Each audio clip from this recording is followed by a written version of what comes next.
we're finally live here for the end of week 3, beginning of week 4 tonight. AHLPSN this week. Hi, everyone. T-Sibs with you. We've got 6'9", we've got Matty Lucci, we've got Advanced Human here today for the show, and we are glad that you're able to join us today. We've got plenty to talk about with week 3, and certainly we always talk about how week 4 is really the start of the season.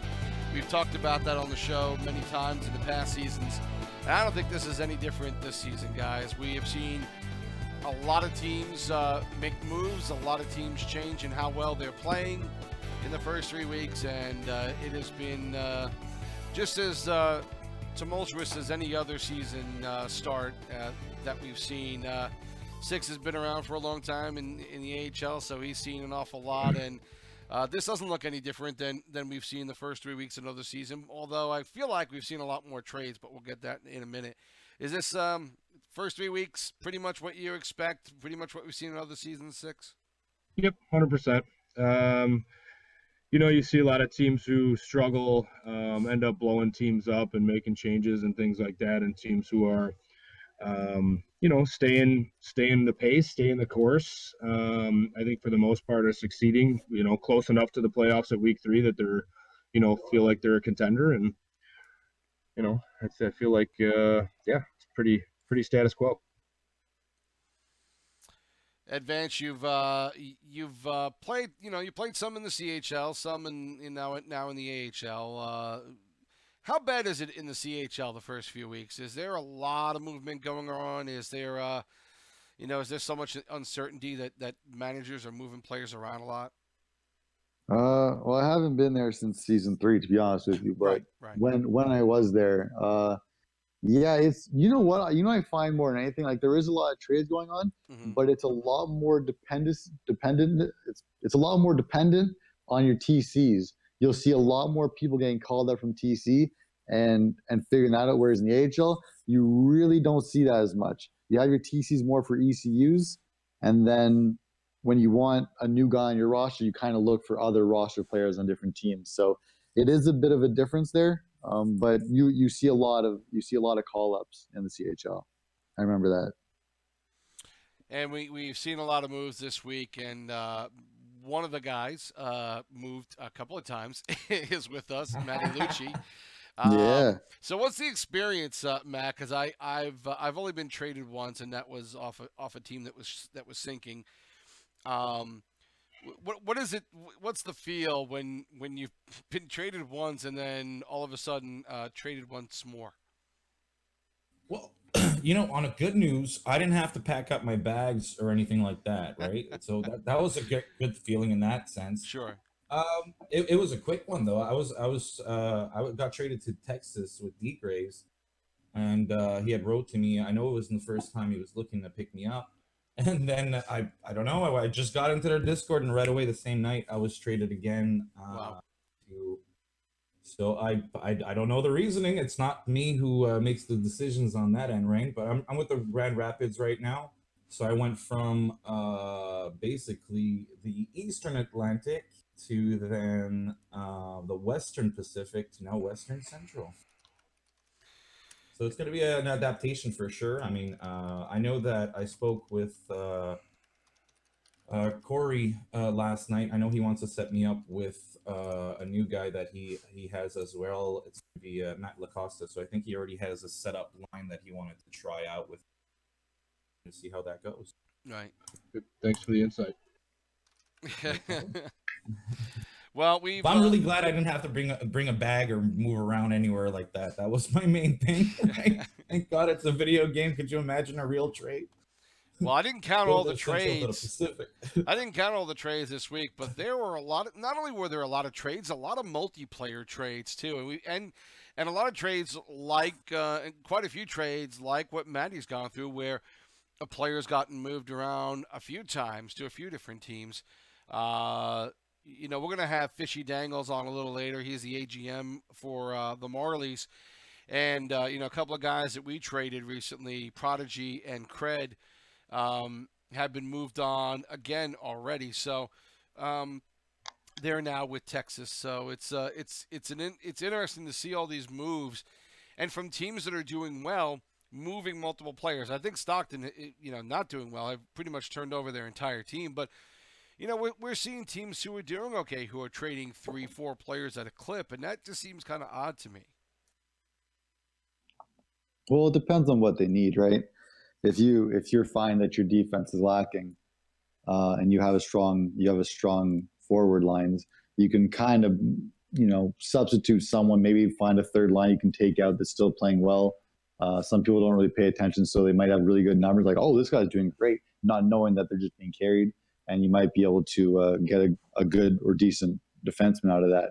So there's a little bit of that going on. There's some politics and some strategy when it comes to that. But for the most part, the shitty players, shitty teams, will definitely just run through their whole team, like how the Heat's doing. Right.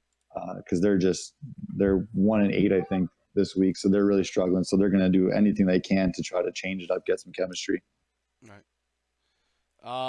Any of these trades that if you guys had a chance to look at any of them, or any of them surprising at all right now? I see a lot of well-known names getting moved around, and I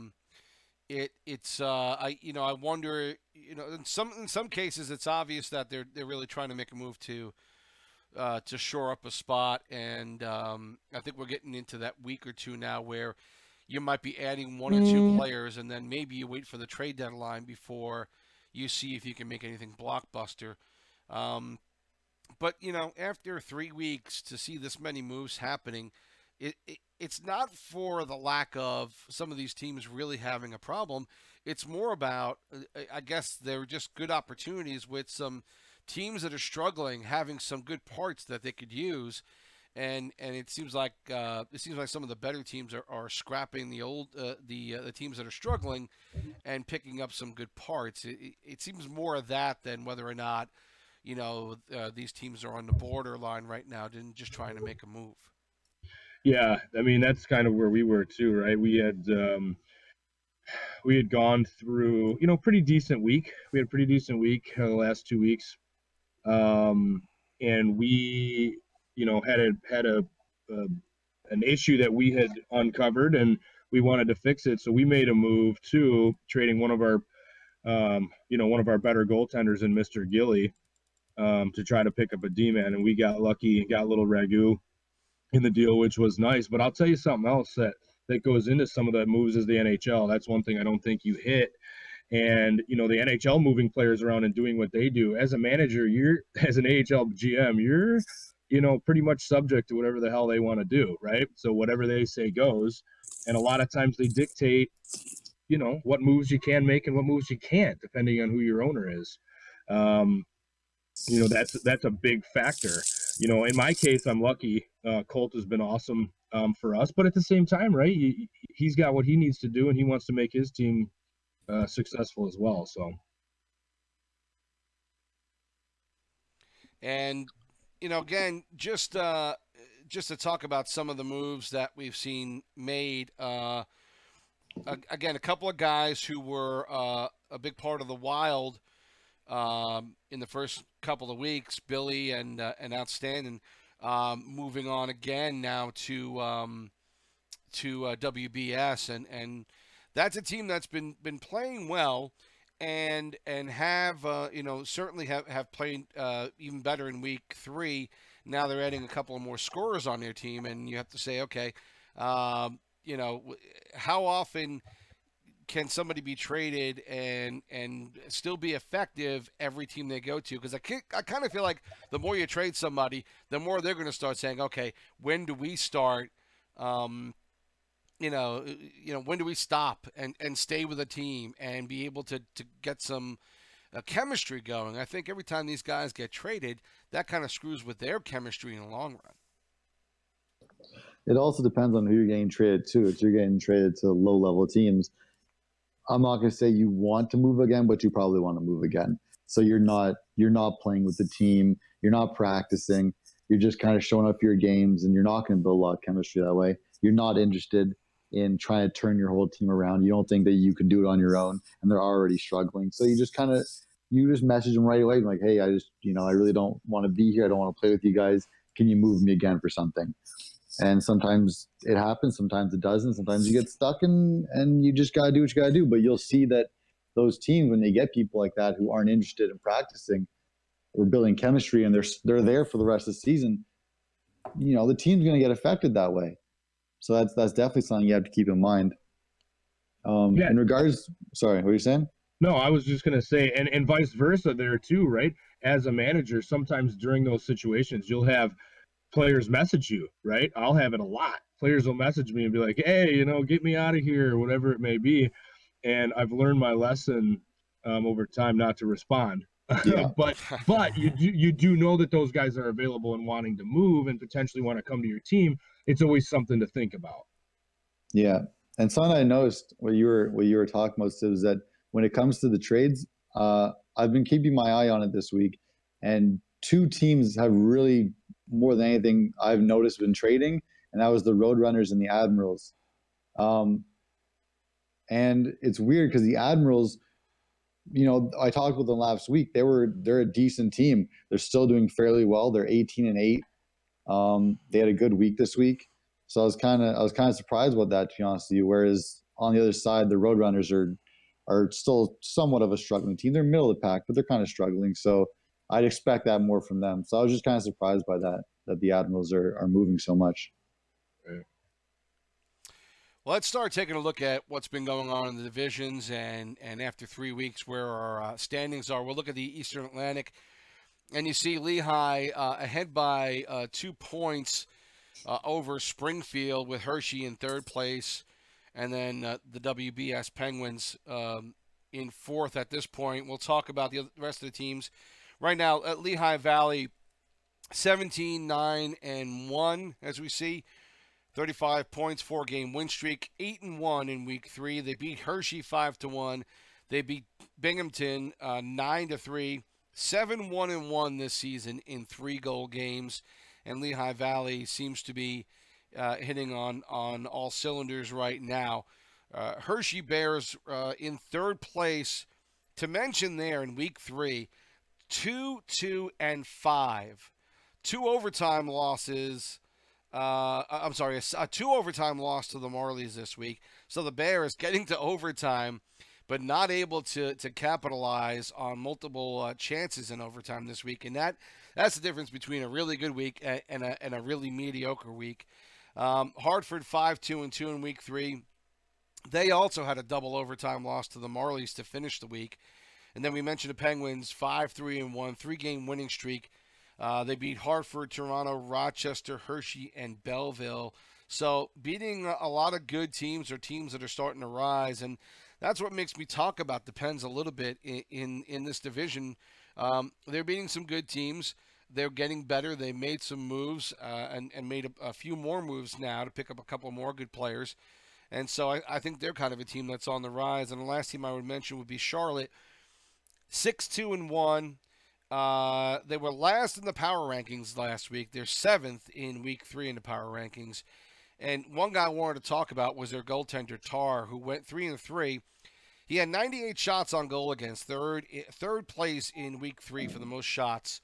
He was in that 4 overtime game against Toronto, where he stopped 21 of 25 shots. It was a loss for Charlotte that night, but here's a guy who has had his numbers don't look great because he got beaten up the first couple of weeks, but he is from the play that I saw from him, he is a very good goaltender who just has not had a lot of luck and has had a team that struggled. But Charlotte coming back in this one, and I think Advanced, we said off the air before we came on here, this is a division that you could stick around with and play 500 for a couple of weeks and you're still in it. Yeah, you can even go below that when you look at the Bears. Now, granted, they did have 5 overtimes, and when you look at a ranking like theirs is this week, where it's 1, 2, and 5, it sounds really bad, but it is still 5 extra points on the back there. So you're looking at 7 points in the week out of a possible 18. You're just under 500. Right. But with a 1, 2, and 5 record, they did mediocre last week too. I think they were 4 and 5. So that's 2 weeks where they're somewhat mediocre, and yet you're still in third place.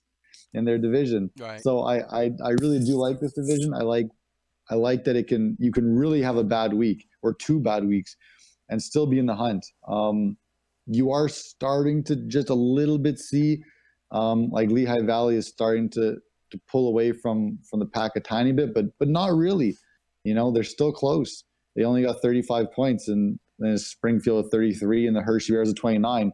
So one big week for Hershey, and they're right. Their 2 bad weeks means nothing anymore.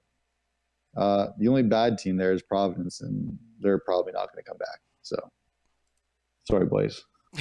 Yeah, I mean, listen, to go back to Charlotte, man. I mean, we lost to Charlotte. Right. It was a tough loss for us. We really felt good going into that game. Now, granted, you know, availability was an issue for us last week, but that team's not done. Don't think because they started out slow that they're done. I mean, I'm pretty sure they had a pretty damn good week, and you know, like Advance said, that division, you know, is separate. Like, if, you know, we're in second in our division, if we were in that division, we'd be, you know, tied for 1. So, you know, plus with a little bit of a gap, you know, so anything can happen. I mean, what are they right now? They're 9 points out of a playoff spot? No, not even. Yeah. They're 6 points out of a playoff spot. Right. So 6 points. I mean, that's a week. Yep. That's a good spot. Yeah, I like that division. That can be made up pretty quickly, and before you know it, it is, you know, you're right there. So it's it is such a and you know, a lot of talk last season, guys, right, about the East. Oh, the East is horrible, whatever. Yeah. You know, part of it this season. First of all, I think after 3 weeks, it's hard to say that one way or another.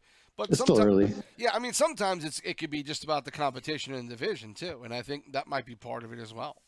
Well, and I think, you know, it's interesting too, you know, like with our team, with Buffalo and Chicago's rosters being switched to put supposedly more talented managers, more talented players in the East.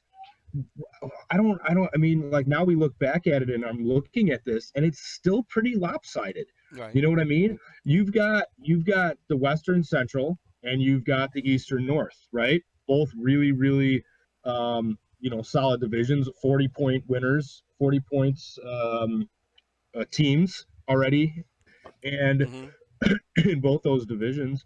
And that's you know, I wouldn't say it's even, right? I mean, their intention is good, but you're always going to have the new players that they don't know about and the guys that come in and succeed and things like that, you know, they don't take into consideration. I think they just go with last year's results, which are, you know, who knows about last year's results? It's not the next year. Right.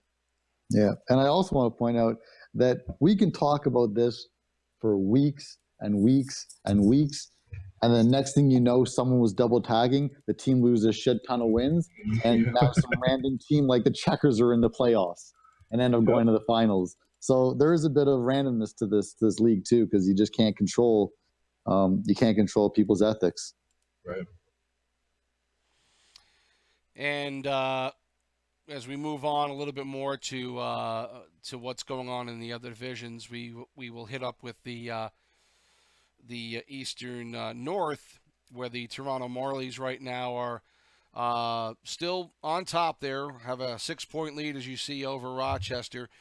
The Marlies at 19-5-3, 41 points, a 3-game winning streak there. So far for the Marlies, 5th in time and attack this past week at almost an 18-minute advantage. The best shot differential at a +49 this past week. Overtime wins against Charlotte and Hartford. 3 one-goal losses in that account for all 3 of their losses this week. So the Marlies, you know, in a couple of games that I've played and a few that I've watched, you know, this again, I think I said it last week and I'll say it again this week. They kind of remind me a little bit of season 4 Bears in just the depth that the team has, and it's just been a lot of fun watching these guys play, and even with that, you know, Fishy and Orioles have made a few moves and have been able to shore up a few areas where we felt like we could be a little bit better, and they're moving along well so far and making the right moves. And you hope that happens all season long. But we've seen Toronto Marley teams in the past struggle to the end, and so there's nothing guaranteed right now in week 3. Syracuse 6-3-1. They're on a 4-game skid to end the week. They had losses to Springfield, Binghamton, and also a loss to Utica, who is playing better now. They went 4-4-1, the Utica Comets. They won their last 2. They beat Hershey and Syracuse this week, so they're getting a little better. Laval, on the other hand, 2-7, 4-game losing streak. To me, it's almost like good players with bad numbers. The only guy I see that I feel bad for right now, who I know is a better player, is their goaltender, Price. 4-9-1, 77.7 save percentage for the season, 3.69 goals against. He was 0-3 this past week, and he is struggling again. And I tell you what, Six, when you get a goaltender like him who has had really good success in the past, and now he winds up struggling, that says a lot about what's going on with this team. When your goaltender, probably your top goaltender, is having difficulty, I think it just streams right down onto the rest of the team. Are you sorry, are you talking about Price? Yeah.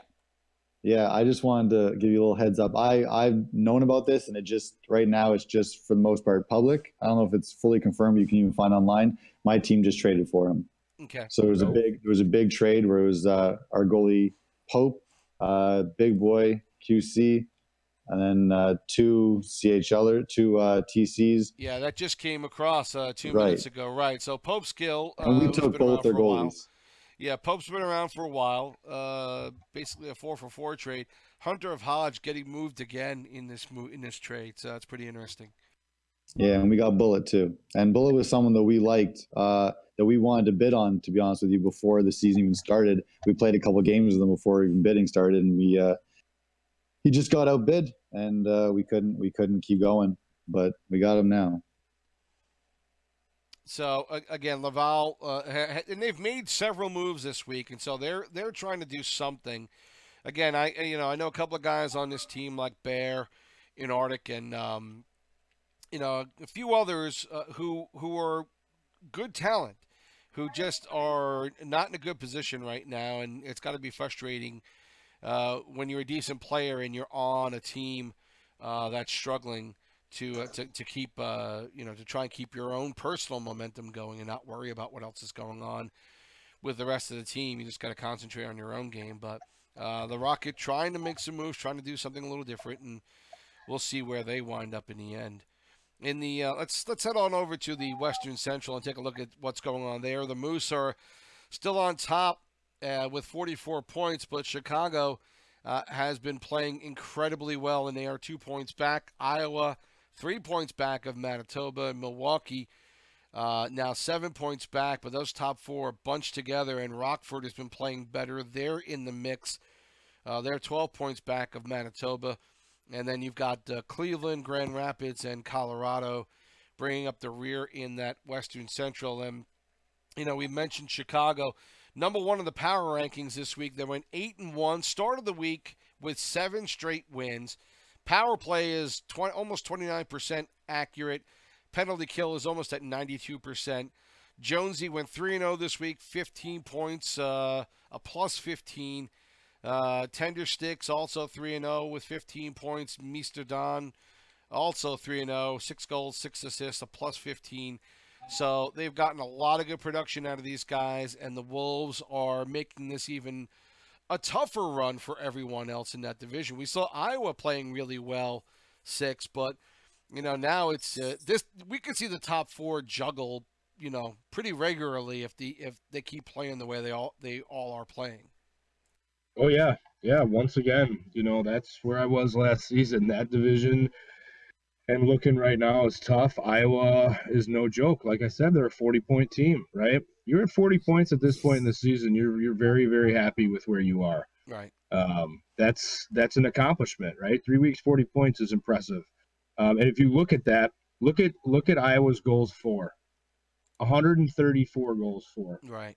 Right? I mean, these guys are scoring the puck. I think it leads the league, right? Yeah, yep. 100% it leads the league. These guys are scoring the puck. And look at their goals against. It's only 53. That's an impressive number. They are doing very, very well. And I wouldn't put it I wouldn't put it out that they would, eventually take the lead in the division. Just by looking at those numbers alone. They got 20 more goals than the Moose. It's a lot of goals. It's a lot of goals. Yeah. I mean, how many, 20 goals is hard to come by, right? That's a lot. That's a lot. It's a lot of goals. Yeah. And, and even, we talk about some of the other teams in this division. Manitoba 6-2-1, 3-game winning streak. They lost to Iowa and Chicago this week. They shut out Bakersfield and Colorado. Brian adores Liz, 8 goals, 7 assists, plus 14. I make fun of him for it all the time, though. Best name not. I make jokes. I make jokes now that I say things and go, "Oh, I'm sorry. Did Liz not like that?" I think Brian. He's a good guy. He may admit though he's a little whipped. We'll see. Yeah, but he's a good guy. He's funny.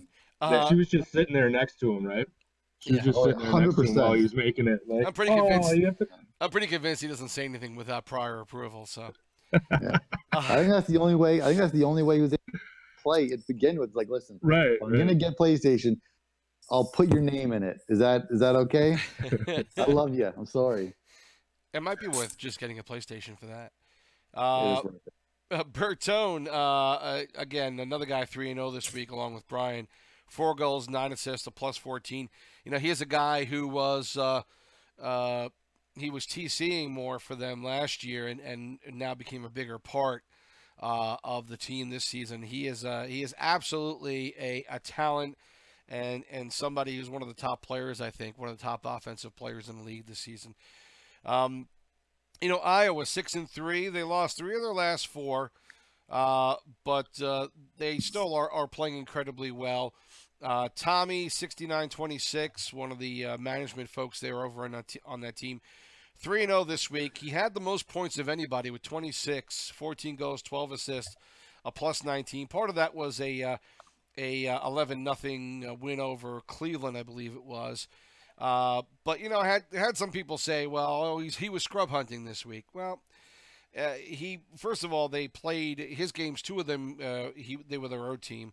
They beat Bakersfield, San Antonio, and Cleveland. They have a combined record of 42, 30, and 9. So you're not setting the lineup ahead of anybody, and you're playing teams with 2 of them with winning records, and the combined record being winning. So that, to me, doesn't qualify as scrub hunting. And I think Iowa's done a fine job putting together the talent they have on their team. Beast Forever is another guy, 9 goals, 5 assists. Their goaltending facing less than 11 shots per game this week. And to me, as a goaltender, that means an awful lot. Yeah. It's pretty cool that you say that. We just had that conversation in our Discord about that and how you build from the net out, right? How important those D guys are. And that's a huge thing for the goaltender and his confidence as well.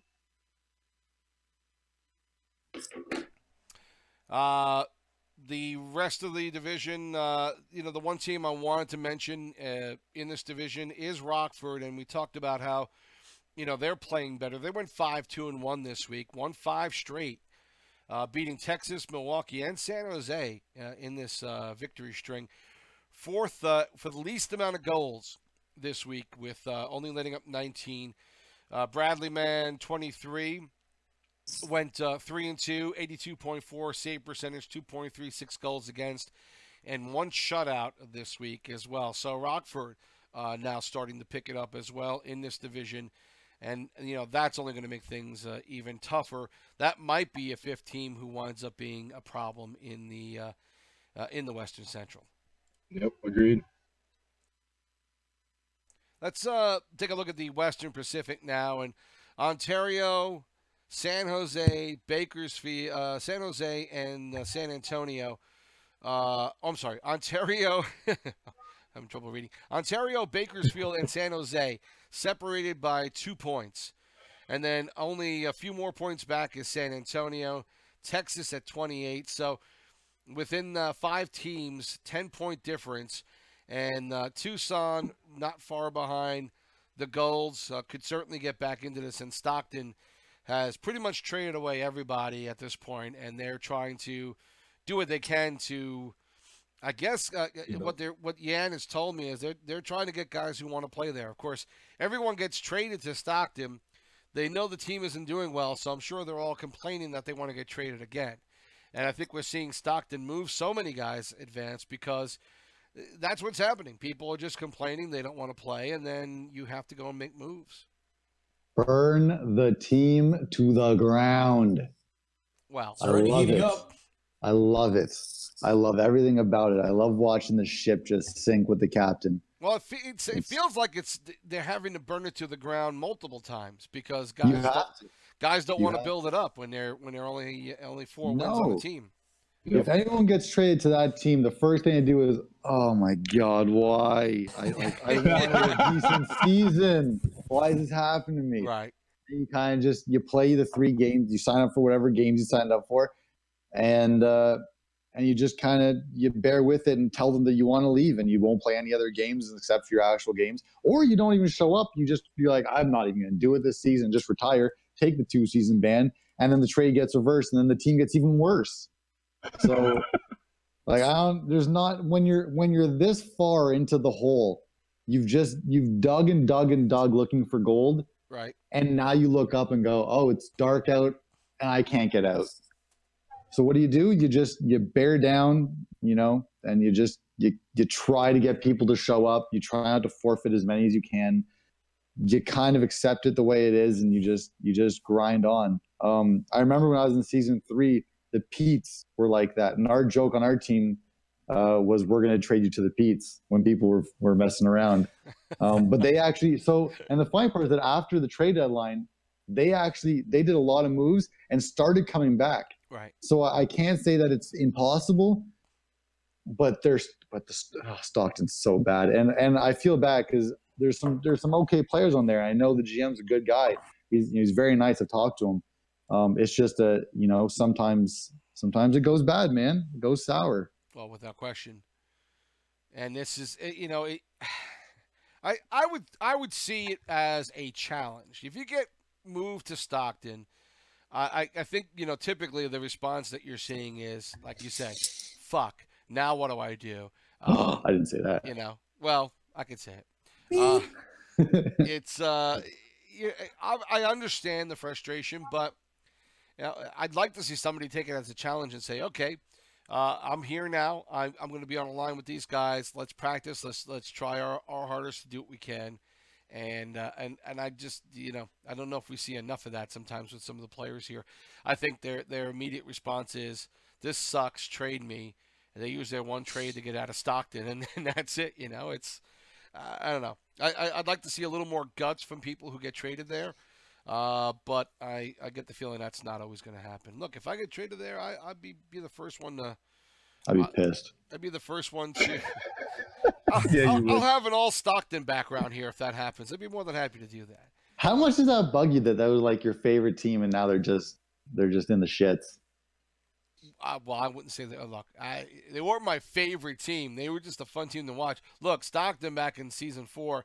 You look at the talent on that one. How do you not like that team? The same way that people didn't. The same way that some people liked and didn't like San Jose for the same reason, because they were so stocked. And so it was, you either really liked them because they had so much talent, or you hated them because of that. And speaking of that, we're going to talk about that in a second, because I don't think we're seeing too many front runners right now that we think are a big problem. But I just want to mention a couple of things about 2 of the teams in the Western Pacific. Ontario, 6-3, 5-game winning streak. They beat Milwaukee and Iowa. And San Antonio, 6-3. They beat the Stars and the Condors. And Trap MC, who is a goaltender I like watching, not necessarily like playing against him. 4-1 this week, 81.4 save percentage, 2.2 goals against. And he is a guy who absolutely can help this San Antonio team get to the playoffs and be a contender in this one. And again, I hate to bring it up, as a goaltender, everyone I'm sure thinks that I'm, pro goaltender all the time, but I see that position as so pivotal. If you can get somebody who can play 6 games, and think about that, guys. You can play 6 games a week. You can play twice as many as anybody else and affect, if you're good enough and can affect the outcome of it, that's a huge benefit for a team. I'm not saying Trapp is going to do that every time, but he certainly is a guy who can help you keep close to a game and give you a chance to win it. If you got a goaltender who can be that much of a difference, I think in some ways that can be the most important position on the team if you can get 4-5 wins out of a goaltender every week. You are absolutely right and somewhat wrong, but you're right. One, I give a lot of kudos to people who are going to play 6 games a week. I don't have the time, and I don't want to play 6 games a week. So people that will do that and are good can definitely influence the whole season for the team. The only thing I kind of disagree about is just the importance of the position. Because you can have a pretty bad goalie as long as you have a super good team. If they face 4 or 5 shots, it won't be that bad. Right. For a team that doesn't have really good defense or doesn't have because in my mind still, and I've said it before, it's center I think is the most important because they play offense and defense. So if you have a bad center that's not covering the slot and you have defense that aren't covering their spots and they're just sitting by the post not knowing what to do, then if you have a good goalie, he'll keep you in it. And then for those teams, I would say yes, that's probably the most important spot because of the lack in other spots. So yeah. Yeah, I would agree with you there too. And like I'll repeat what I said before. We had a conversation. Pure was in the locker room. We had a rough Tuesday last week. It was either a rough Monday or a Tuesday. We took 2 out of 6 points. That's where we were talking about how important the defense is from the net forward, right? And I agree with Advance at the same time. There are those goaltenders who make a big difference, right? They make a huge difference. The cross creases that he, blocker kick saves, those little things that come all the way across is pretty big. But then again, I'm more of a belief of upgrade your defense, have your defense on point, and then have a goaltender who can make plays. And that's all, and it goes from there. But the 6-game thing is huge. It is gigantic, right? I'm in a position now where I have that, right? My goaltender Westside was only 4 games a week because he was playing in another league. Now he's 100% LG, and now I've got him for 6 games, which is gigantic. The kid's been a stud. Absolutely. So, how'd you talk about playing shittier leagues? He didn't. He was in the Cup Finals for some league he was in, SPFL. Who the hell knows? I don't know. No, it whatever. Doesn't matter. Exactly. So, and then he said once the finals were over, and sure shit, they're done, and now he's on board, and that is a huge, huge deal for our team. So yeah, that'll help. We'll take a look at a couple of the personal stats here before we get to the interview with Fishy Dangles. Take a look at the top scorers in week 3, and you see Tommy 69-26 on top for the Wild, 26 points this week.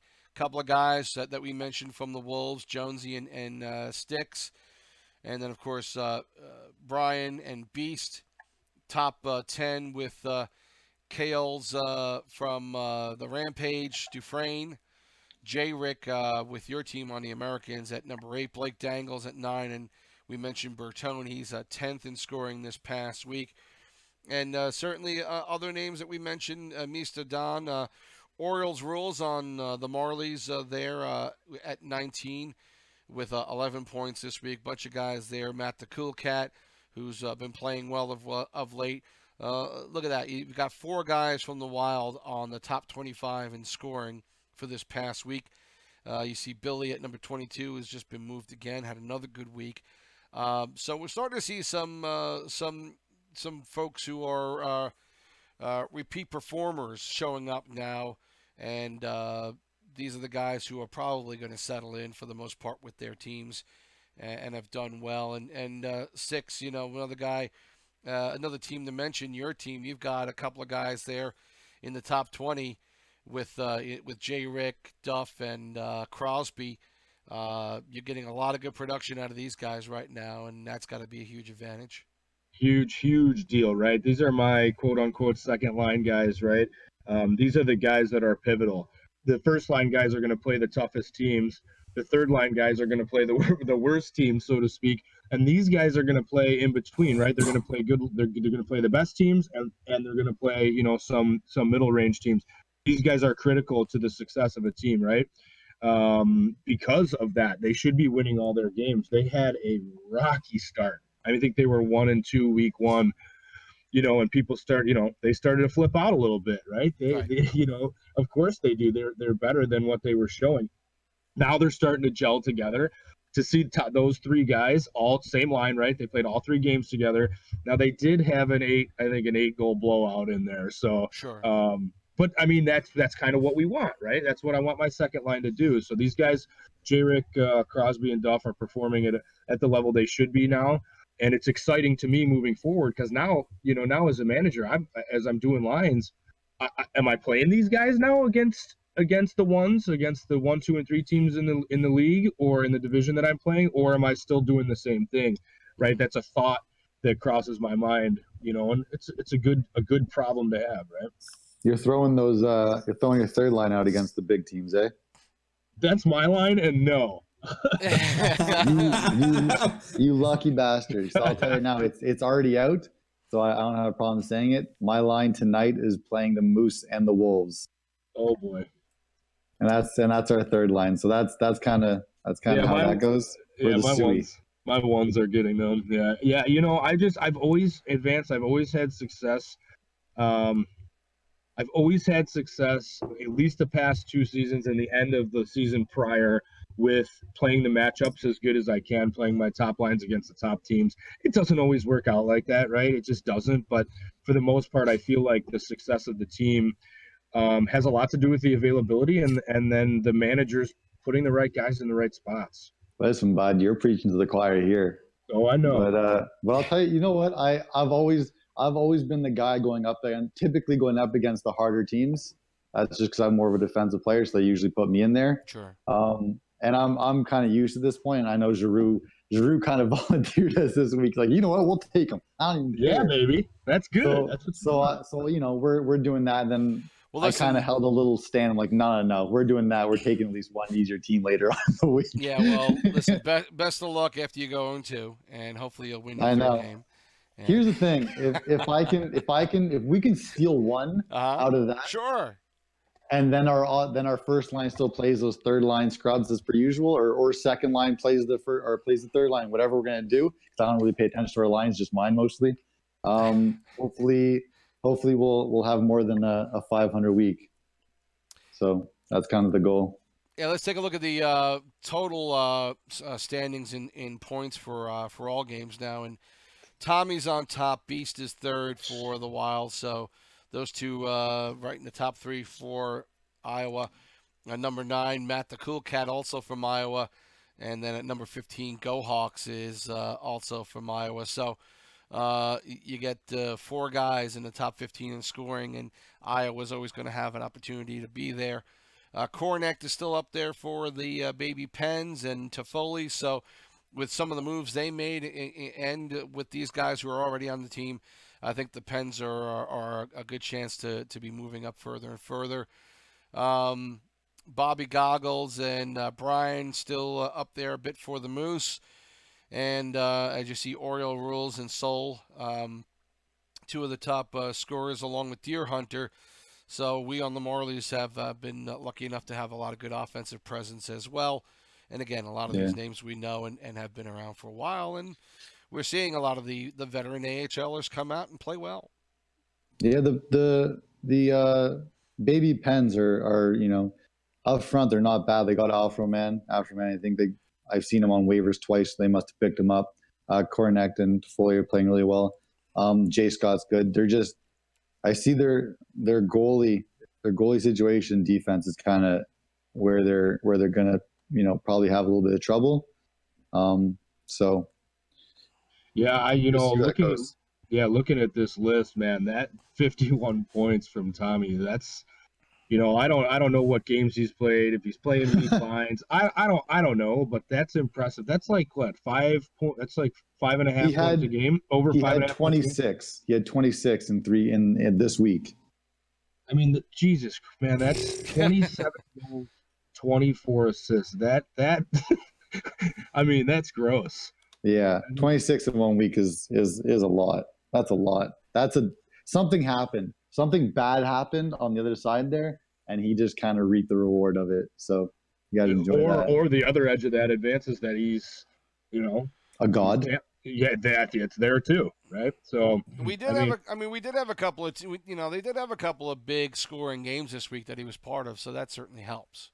Well, yeah, I mean, to score that many points, you kind of got to have some big games, yeah. So, I mean, and I don't know what teams those were against, nor do I even care. Just looking at something like this, that's an impressive showing. Any way you shake it, even if you're playing the lowest of the low teams and the last of the third lines of all the teams, it's still that's tough.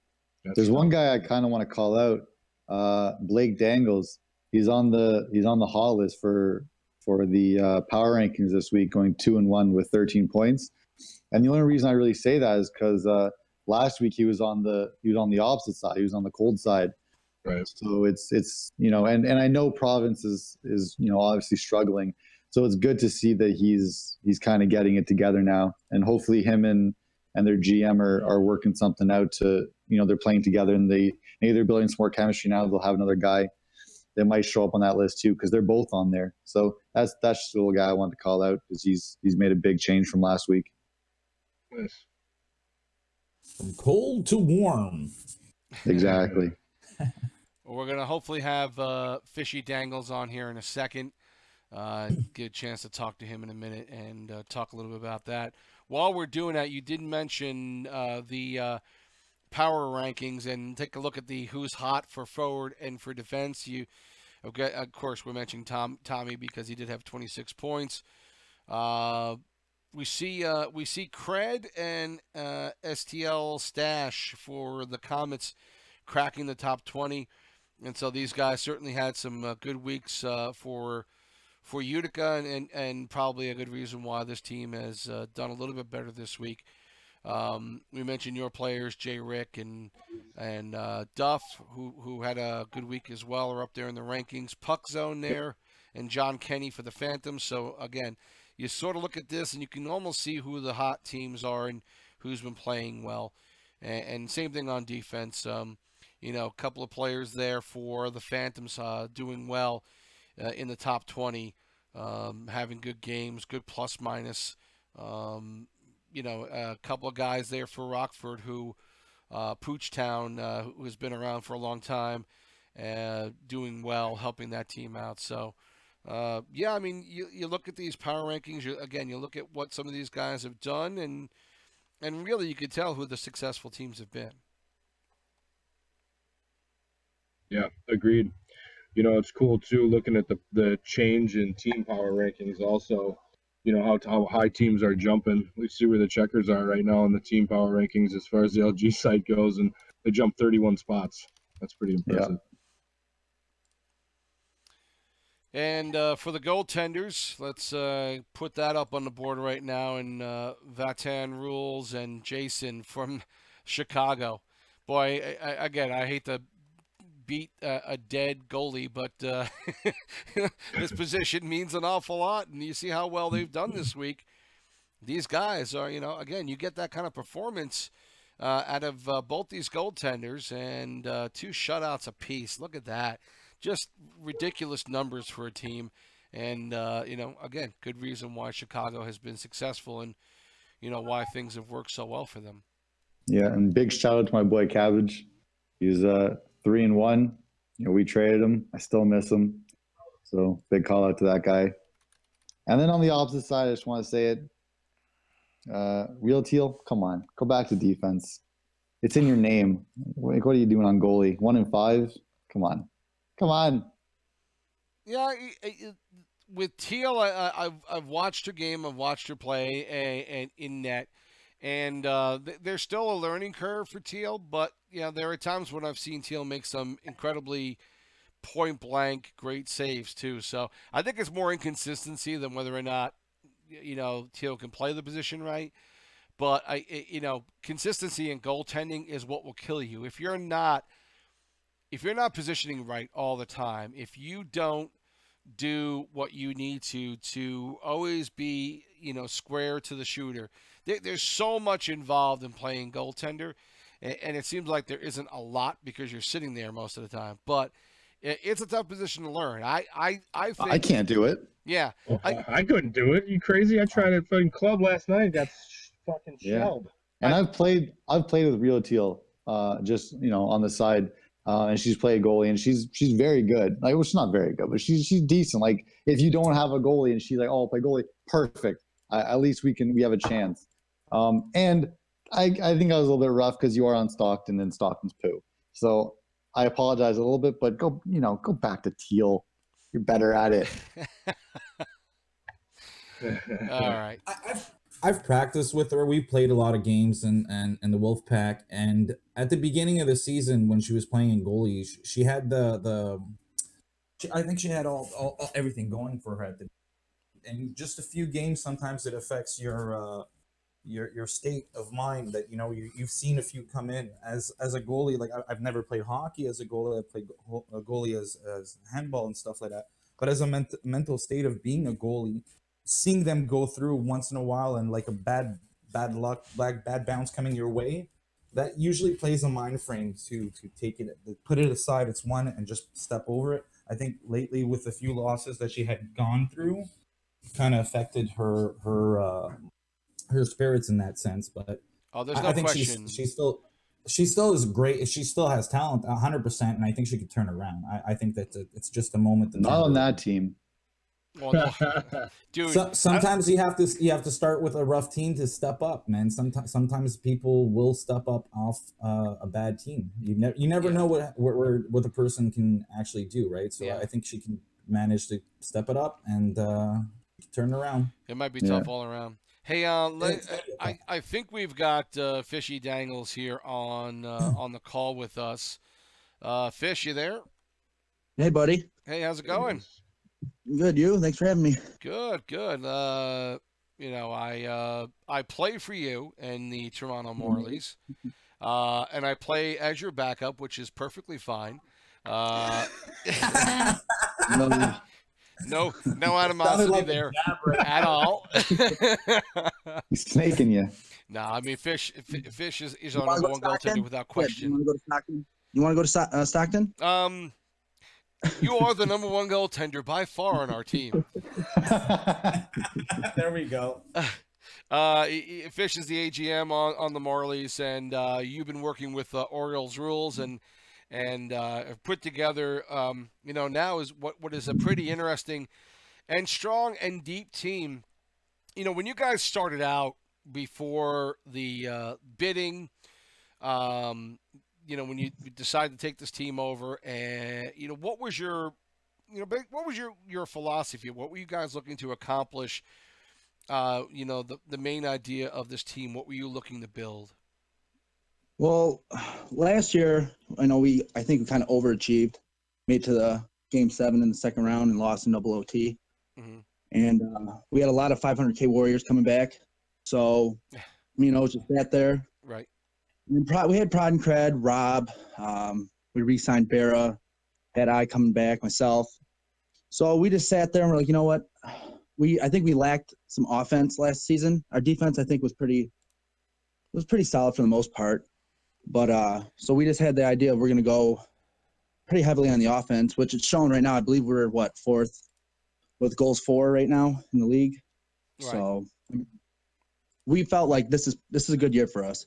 Had so many people come back. We had a lot of cap space, a lot of low contracts. So we took advantage of it, went out and got Deer, solid center, probably one of the best out there, and picked up a couple more 500K Warriors with Jay and Soul. And that's about it. Well, Toronto's been obviously been doing well each week. Yet you guys are still feeling like there are moves to be made. What's the motivation of a team who's played as well as Toronto to go out and make moves? What are you guys motivated by to do that? Well, I think we're playing well, but I also think we are scoring goals to cover up our weaknesses. I mean, I think week 1 we were 5th in the league on defense, and our defense has slowly crumbled a little bit. So that's why we went out and we had a tough decision, but we had to move Johnny. And we did a little twerking with D partners this week. We're going to see how it goes because this week's going to be one hell of a week. Mm-hmm. But yeah, I mean, you always want to improve, and there's always every team still has a weakness. I mean, the Coup didn't even win it all last year.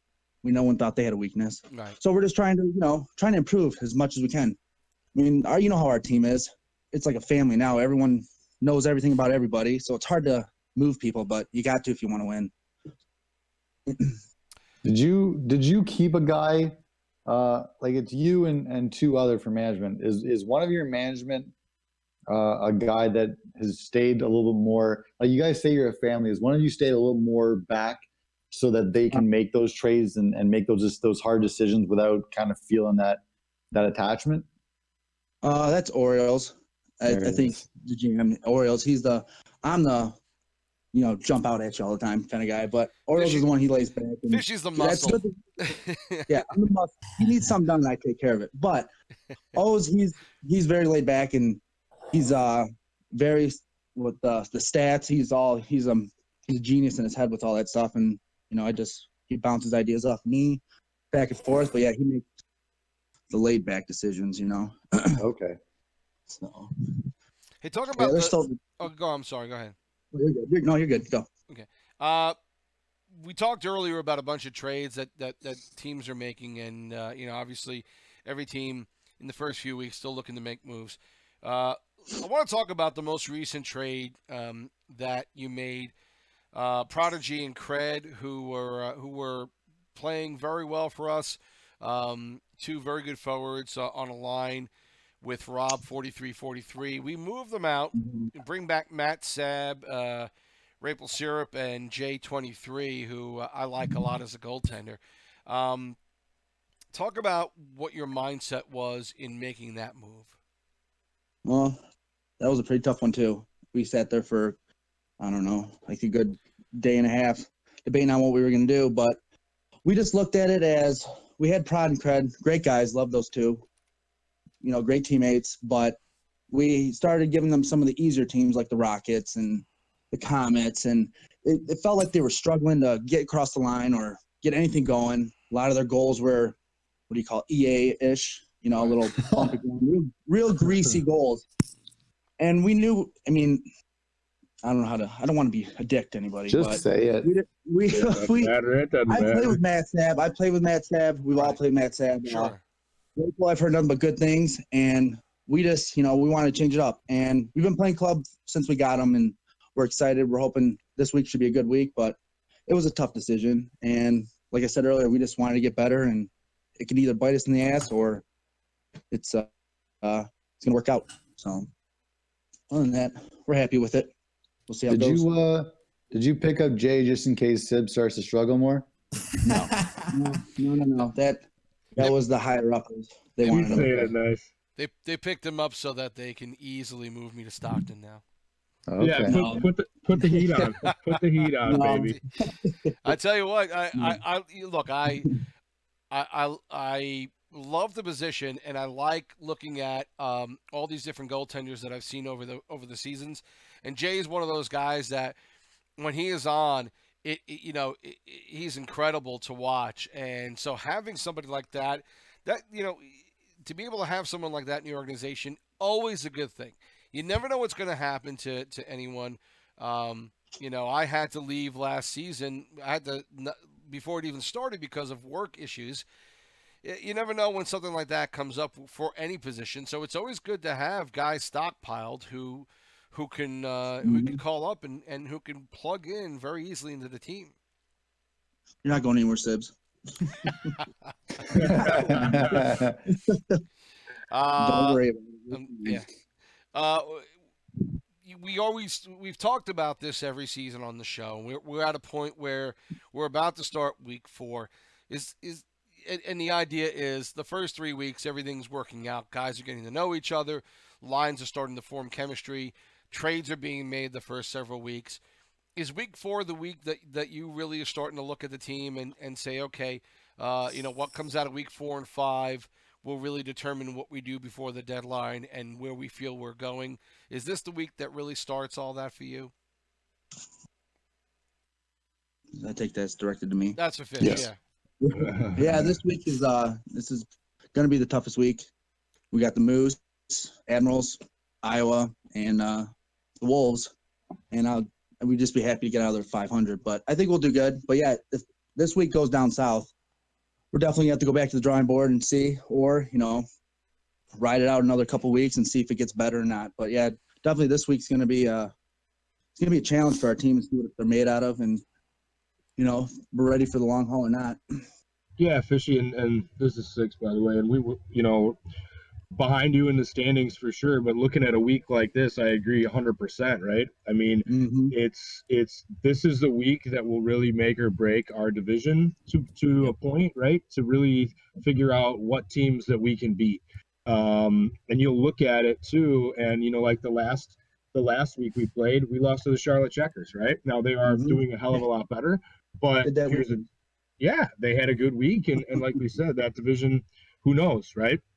On the top side, if you look at our division, Syracuse's 4 losses, you're 3 wins, and we're 3 wins. The only other team that has a winning record is Utica, a winning streak is Utica with 2 wins on the bottom. So, for us in this division, and Advance can speak to it too, I think this playing the best division in the league, as far as points go, and the top 3, top 4 teams, it's a huge deal for our division to figure out where we fall. It's going to be a nice little kick in the dick. Maybe not, or maybe here's the other end of that. Maybe it turns us around. Maybe our teams are good there, and then the Manitobas, the Chicagos, the Iowas, who have been, yes, we know they're good. I'm not trying to say they're not whatsoever, but they haven't played us yet, so who knows, right? Right. So I think it's going to come down to defense, big time. I mean, these teams are so high-powered offense. If you got the right D-men playing it correctly, and you got the right goaltending, and you can get those goals here and there, should be fine. But yeah, like you said, our division, it's like a merry-go-round, 2nd, 3rd, and 4th. You guys just keep going and changing it up, all 3 of you. But this week's going to be tough, and hopefully we all make it out alive. Yeah, and I was in your spot last year, man. I literally, we came out to a hot run. We stayed in first place all the way till the last week of the season, the last 2 weeks of the season. And then, of course, Manitoba starts catching us, and Milwaukee caught us. You just never know, right? You just never know. You just got to play the cards and hope you played the right ones. Yeah, that's what we're hoping. We're hoping, praying. Yeah. It's going to be a big night tonight to start off. Who do you guys have tonight? Well, we got Griffins and Admirals. Yeah, we have the second. Who do we have? I think we have the Griffins and the Moose. Oh, yeah. We got Moose last game of the week. So the Griffins by that time, or who knows? The Griffins aren't that bad, so that'll be a nice little boost to your team at the beginning. Yeah, it'll be a nice challenge. But sure, call it that. Well, just one more question to kind of pose to you guys, which is, and to the management guys especially, is when you play in your division and your division's good, it could come out that you wind up cannibalizing each other for a week, but it could also wind up pointing out any deficiencies that you might have after all these trades we've made. And so I think there's good and bad to it. And is that how you see it, Fish? I mean, obviously we need to know where we are against the other teams in the division. So after trades in the first 3 weeks, we want to see if did these trades for Matt and Syrup and these other guys. I know it's only 1 week, but if we go up against our division teams and we do well, we're feeling pretty good at that point. Yeah, that's always been me. When it comes to division games, that's where I feel like you need to bring your best game, because you're not going anywhere if you don't place well in your division. Yeah. I mean, the other non-conference games, those are important, but at the same time, you got to win those division games. Yep, and you got to win your other non-conference games at the same time. And you also want the bragging rights. I mean, I think the only team we've lost to is 6. We lost the Americans. Was it this last week? Yeah. We lost the Sens too. Never mind. Yeah, Anyway. you did. Yeah, but still, that's still in It wasn't division me. now. That's still you two know, teams right out But of your we've also division that beaten the lost. Senators. We're 1-1 against the Sens. We've beaten everybody at least once, I think, except for the Americans. But you know, those division games. Every time I see them on the schedule, those are the weeks I love the most. Like these weeks, going out to the West to do those teams, I'd rather not. They're just too good over there. But at the same time, you want to measure your team, those trades. So it's going to be a huge test because I believe we put the new guys on some of the tougher teams. So it's going to be exciting to watch, and hopefully it all works out. Right. Well, you know, I'd like to play 6 one of these times. I mean, he dodged me in this past game, so. Hey, you're not getting the third liners against the fucking best team in the, in the division.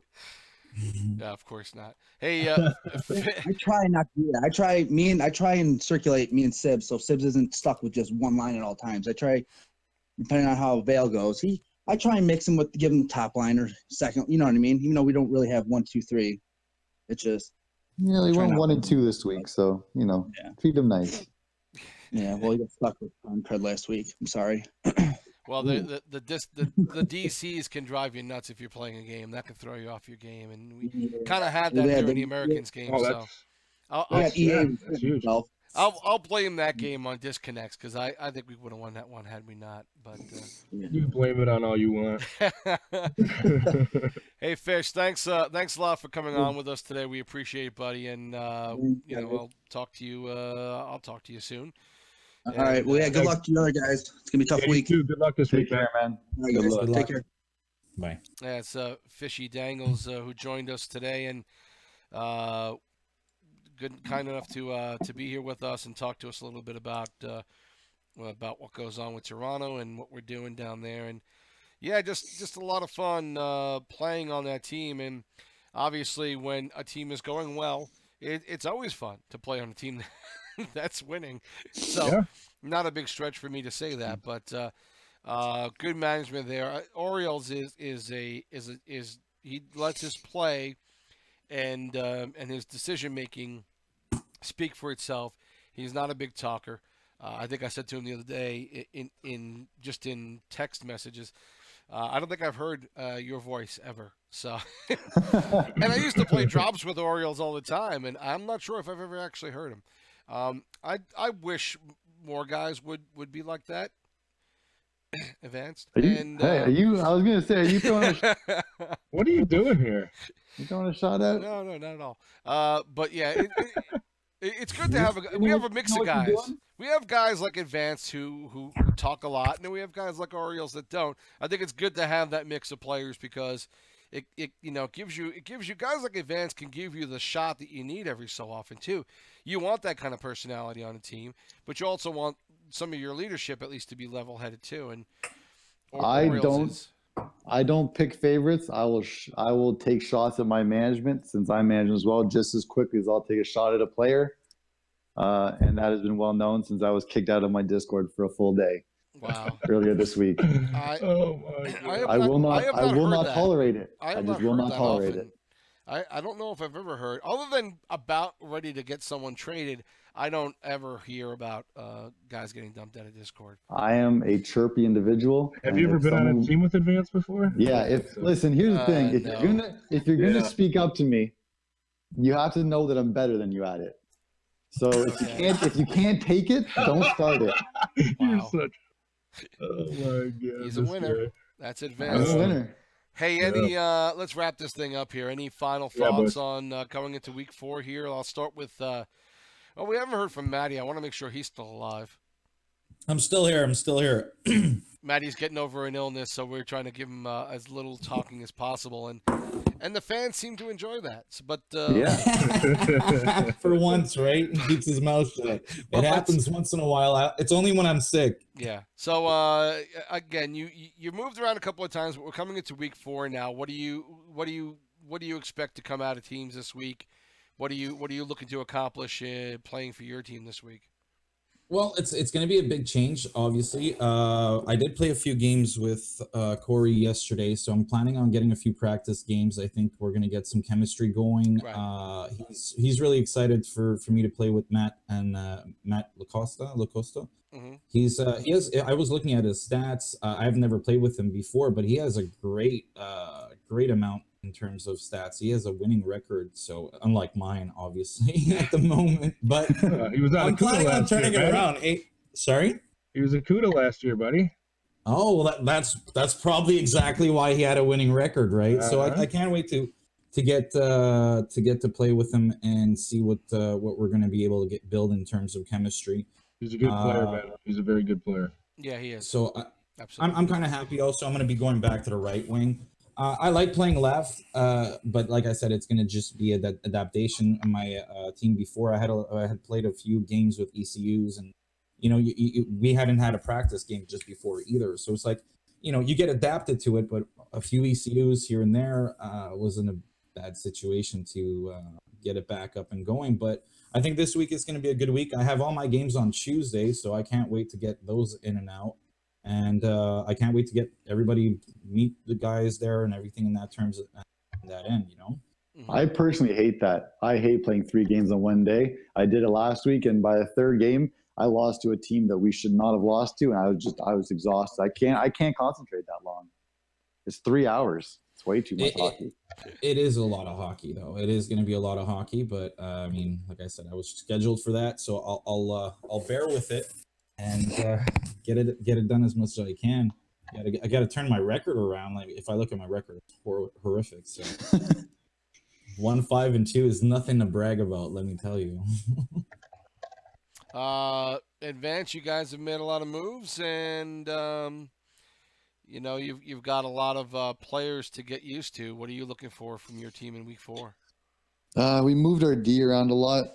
We got new defense. We got some guys brought down. We have some newer faces. So I'm excited for that, because that was a little bit we were kind of struggling with. Offensively, we just picked up another left wing for a line, so that'll be nice to throw him in there. Goal just got another goalie, Bullet, which is great. I like that guy. He's really got to play with him before. Mm-hmm. Soupy's still awesome, so I'm happy with that. Other than that, just I'm excited to see how we'll do. I'm excited to see the pairings of defense and how it's going to work out. So that's kind of my take. The last thing I just want to say, just kind of a thing I was going to say it last week actually, but I forgot. In regards to our website, the LG website, mm-hmm. I would love to see when you're looking at these stats and you're looking, or not stats, at the standings, the last 10 to be switched to last 9, because it's only a 9-game week. So that's something that if they ever get the chance to do that or something, that'd be great. It's just easier to understand how the teams are actually doing without a fake statistic. Yeah, that's a good idea. Yeah, they've made some changes. I know Tris has been working on some media stuff, working on statistics, at least for media, and he will, I think, address it for the overall community sooner or later. Mm-hmm. A lot of work to be done, so hopefully we get a lot of that work done. And if you have ideas, if anybody out there has ideas about what they want to see with statistics on the site, send it along to Tris and let him know that, just an idea. It'd be nice to see something like this. I think it would be helpful to the community. He's more than happy to listen to people, so feel free to send him a message and let him know. He gets a lot of messages, so it might take a while for him to get back to you, but he's done a heck of a job. I mean, easily this is the best website of any gaming site that I've 100%. seen. I don't think there's any question about it. And it's getting better. So you folks can contribute to that in happening. If you have any other complaints, send it to Real Demon. He will absolutely love that. Very good. He reads those messages religiously. I also wanted to just indicate if there is any type of issues in terms of language barriers or whatnot. I do speak French. So if there is a type of issue, il y a un problème qui pourrait arriver dans la ligue ou quoi que ce soit, juste m'envoyer un message. j'être capable de résoudre la situation en tant que telle, s'il y a une situation en tant que telle en français. So what I was just saying, if there is a type of situation in French that any players need assistance in that term, I am bilingual, so if there's any type of situations that can assist, just send me a message and I'll try to do my best to resolve the situation in question. Or use Google Translate. I don't think that's quick. You know, actually, we talked to Matty about this, and we might start trying to do some media directed towards the French-speaking players in the league. I think they get a little bit of a short change on this, and so we're going to see what we could do to try to address that. Six, what's in the end? What are you looking to? What are you looking to do? Do you think you think I have a chance to take over Toronto, or is it a little too soon for that to be happening? I mean, we always have a chance, right? Like I was telling Fishy when he's on, this is a big test or week. This is a big week for both teams and all teams in our division, right? To play the toughest division in the league, as far as I'm concerned. A 500 would be a nice week. I'd be happy with 500. A game over would be even better. But we're playing some tough teams. I have a lot of confidence in my team and what we can do. Like I said, hopefully stay the course, keep winning games, don't lose to the Checkers. And, I mean, I think my line, I think we took 3 this week, right? So having your third line winning, or we took 2 because we lost to the Checkers. So 2-1, and it was mixed up lines. My second line taking 3, and my first line's just got to step it up. If they can take 2 of 3, we're in good shape. All right, gentlemen. Well, I appreciate it. Good job again this week, as usual, and we'll talk again next week. Good luck to some of you. And yeah, you too, buddy. All right, guys. Take it easy again. We have had another good show here on AHLPSN this week. Thanks to Six, to Advanced Human, and to Maddie for coming on and being part of the broadcast again. You've been watching PSN Hockey, LeagueGaming.com, and AHLPSN this week. For the gang, this is T-Sip saying so long. We'll see you again next Sunday afternoon for our Week 4 review. Thanks.